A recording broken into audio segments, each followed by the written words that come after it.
How big is your God?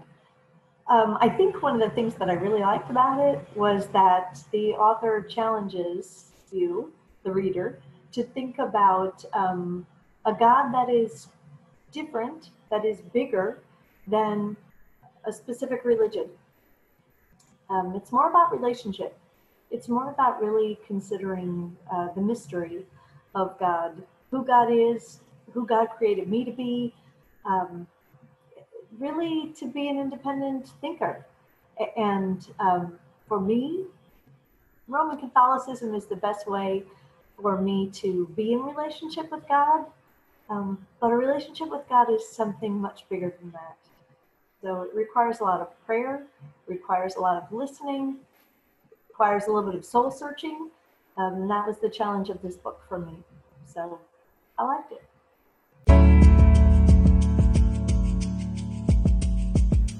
I don't know that I would start my own charity. That probably sounds a little bit lazy. Sorry. But I know what charity I would contribute to. I would love to solve the problem of hunger in the world if I could. If I could, I would like to make sure that people have enough food to eat. I think it's such a basic need. When we're hungry, we don't think straight. We don't have enough energy to do and to make and to build and to work and to give. So I would like to make sure that people don't go hungry, especially children. That breaks my heart to know that children go hungry. And in a country like ours, that seems to have so much waste and there's so much abundance that just there should be a way to even it out. There should be a way to share with everyone so that no one went hungry.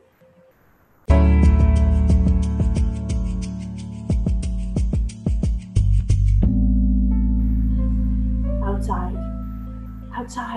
I like to be a part of creation. That's where I find God. So in the warm sunshine, in hills covered with trees, in a good view of the mountains, in being out on a boat on the lake, taking a sunset cruise, maybe even just sitting outside under the sky, looking at all the millions of stars. I think when I am in a place where nature seems big, I get a greater sense of God, and I'm in awe. And it amazes me to think that a God who created such remarkable goodness must have saw some goodness in me, and that's humbling, I think. I just like to be outside and feel that I'm a part of what God created. It's amazing.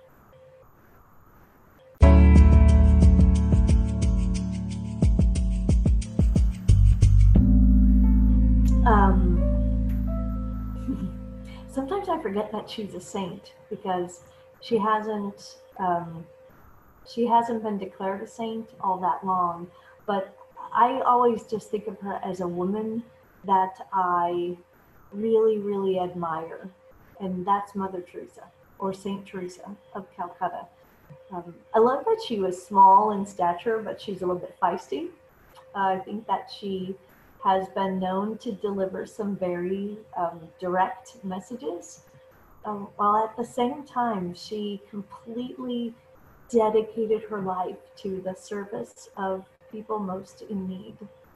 I think one of her famous quotes is doing small things with a great amount of love. And I think she makes an excellent role model for that reason. You know, a lot of us get caught up hoping that in our life we might be famous for doing something big and great. Maybe not a lot of us, maybe just me. Maybe it's just me. Sometimes I'm frustrated that I can't do things that are really big and wonderful and huge. But I think Mother Teresa is a great example of doing what you can. Doing what you can. Even if it seems small, when it is done with a great amount of love, then it is the right thing to do. So Mother Teresa would be my favorite saint, a remarkable woman from my own lifetime.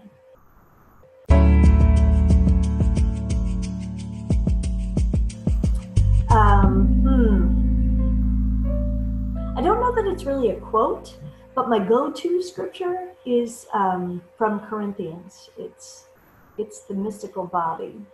It's the fact that we all have some important part to play.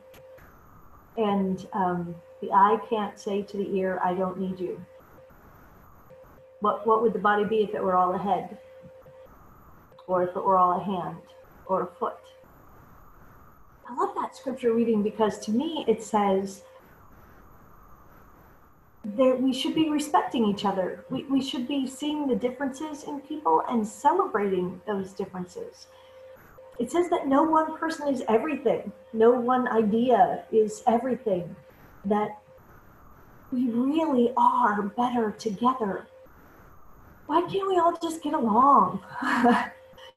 Even if we think differently, shouldn't there be some deeper, greater respect for one another? I just like thinking that everyone has a place, and it takes everyone to make the whole body.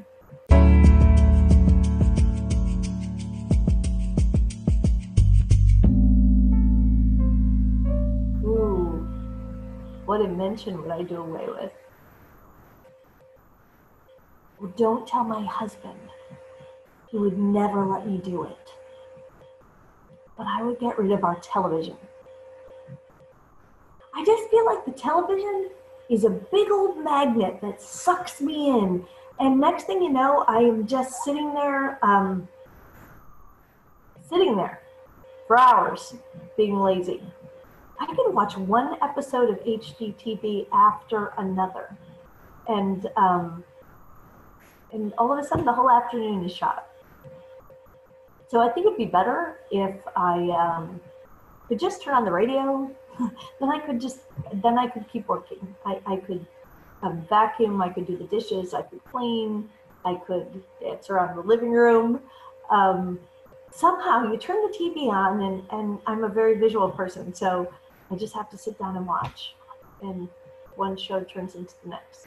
He would never let me get rid of the television.